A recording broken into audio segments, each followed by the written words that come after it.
26 na araw na lang bago ang Pasko, kanya-kanya na ang paglagay ng Christmas decor gaya ng mga ilaw ang marami nating kababayan. Pero paalala ng mga otoridad, tiyaking akma sa itinakdang pamantayan ng mga gagamitin o bibilhing dekorasyon para makaiwas sa disgrasya.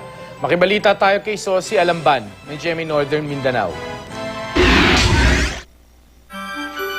Napapalingon sa bahay na ito sa Santiago, Ilocos Sur ang sino mang dumaraan.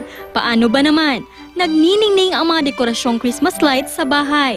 Ayon sa may-ari, pagpasok pa lang ng Burmans, nagsimula na silang maglagay ng mga dekorasyon. 4 na taon na raw na ganito kaliwanag ang kanilang Pasko.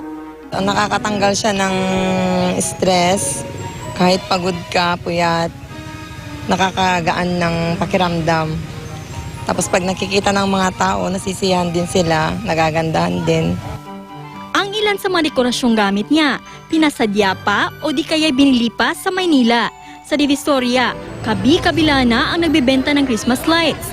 Mabibili ang ordinaryong Christmas lights ng 30 hanggang 40 pesos. Paalala lang ng Bureau of Fire Protection, tiyaking may import commodity clearance hologram of Philippine National Standard stickers ang bibilhing Christmas lights para matiyak na ligtas itong gamitin. Sa panuntunan ng Department of Trade and Industry, dapat taong 2011 hanggang 2013 ang nakalagay sa ICC stickers. 3 taon lang kasi ang duration ng sticker.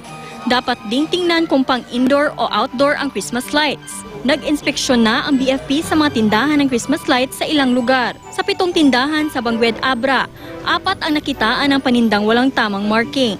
Sa ICC na palipatan doon nga kargaan. Pinagpapaliwanag ng BFP ang mga nagtitinda. Sa Dagupan City naman, may ICC stickers ang mga ibinibentang Christmas lights. Yun nga lang, may ilang depektibo ang kable. Ayon sa BFP, posible itong maging sanhi ng sunog. Pwede rin itong makakuryente ng sino mang hahawak. Pinatanggal na ang mga ito sa tindahan. Sozi Alamban, Nagbabalita, Pilipinas.